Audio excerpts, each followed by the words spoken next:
Ada pepatah berkata kalau satu sahabat itu lebih penting daripada 1000 teman yang mementingkan dirinya sendiri. Perkenalkan, nama saya Teresa dari kelas 10 MIPA dan pada kesempatan kali ini saya ingin bercerita sedikit tentang pertemanan saya.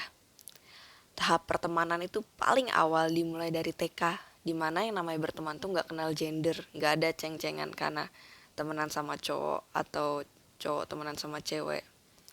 Ya, cowok juga bisa main masak-masakan tanpa dikatain banci. Terus kita dimarahin sama guru karena motongin motongin daun atau bunga, dibejek-bejek jadiin masak-masakan gitu. Ya, itu merupakan masa yang menyenangkan. Tapi untuk pertemanan yang beneran kerasa punya teman, bukan teman untuk main-main atau teman untuk senang-senang.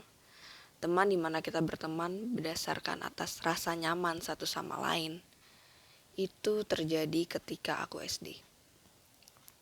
Di kala itu kita ngebuat geng isinya 5-6 orang. Pokoknya anggotanya itu, sebenarnya peraturan pertama anggotanya itu harus angka genap.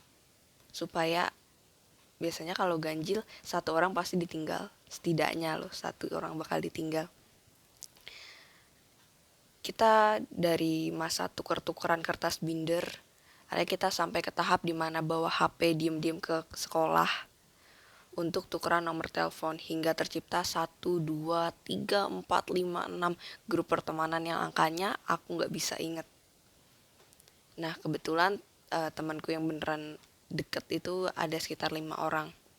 Dan 5 orang ini selalu ngebuat grup kita, 5 kita ini selalu nambahin orang, misalnya orang ke-6, ke-7, tanpa ada 1-2 orang yang agak akrab doang sama kita. Dan di grup yang agak akrab itu kita kayak ngebicarain mereka. Bergosip itu buruk, jujur. Aku gak tahu kenapa dari SD udah belajar bergosip, gak tahu dari mana. Tapi begitu, hingga sampai suatu ketika grup dimana aku jadi anggotanya itu mulai sunyi. Gak ada respon, kayak 2 notifikasi per hari. Dan itu adalah saat dimana aku merasa kok aneh, mereka mulai merasa memperlakukan secara dingin lah. Udah gak ke kantin bareng, gak ke toilet bareng. Bahkan dikala aku tertawa, mereka gak tertawa. Tapi dikala mereka tertawa, aku berusaha tertawa. Kenapa? Karena aku sendiri yang dijadikan bahan tertawaan. Yaitu namanya bullying, grup bullying. Tapi aku gak punya orang lain ya maksudnya gak punya teman lain selain 5 orang ini yang beneran deket. Udah dari kelas 1 SD sampai kelas 3.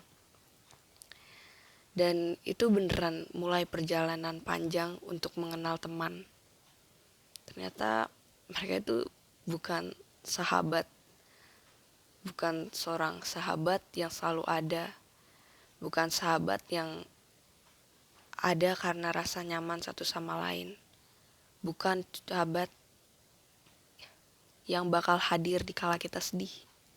Ternyata mereka selama ini berteman aku cuma karena mereka membutuhkan. Karena kesini-sininya, mulai dari nulisin catatan atau ngerjain soal, aku merasa, astaga ini gimana kok dibully. Ya itu salah satu lingkaran masa hidup yang agak buruk dalam hidupku, kalau bisa dibayangkan. Kemudian muncullah masa SMP dan SMA, dimana kebetulan sekarang SMP dan SMA aku itu sama. Ya kali ini berbeda dengan masa SD. Pertemanan tidak dimulai dari rasa nyaman, melainkan kesamaan. Bukan kesamaan pendapat dan bukan kesamaan hobi, hanya kesamaan rasa aja. Tapi yang pasti bukan kenyamanan.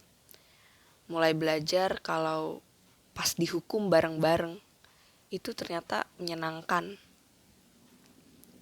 Walau dihukum itu buruk, kita mulai saling mengingatkan entah itu ngerjain PR, terutama semasa pandemi, hingga SMP kelulusan dan masih akhirnya berpisah, tapi masih kontak-kontakan satu sama lain, ngucapin selamat ulang tahun, bahkan kalau ada yang balik ke kota sini dari luar kota, kita bisa kumpul bareng.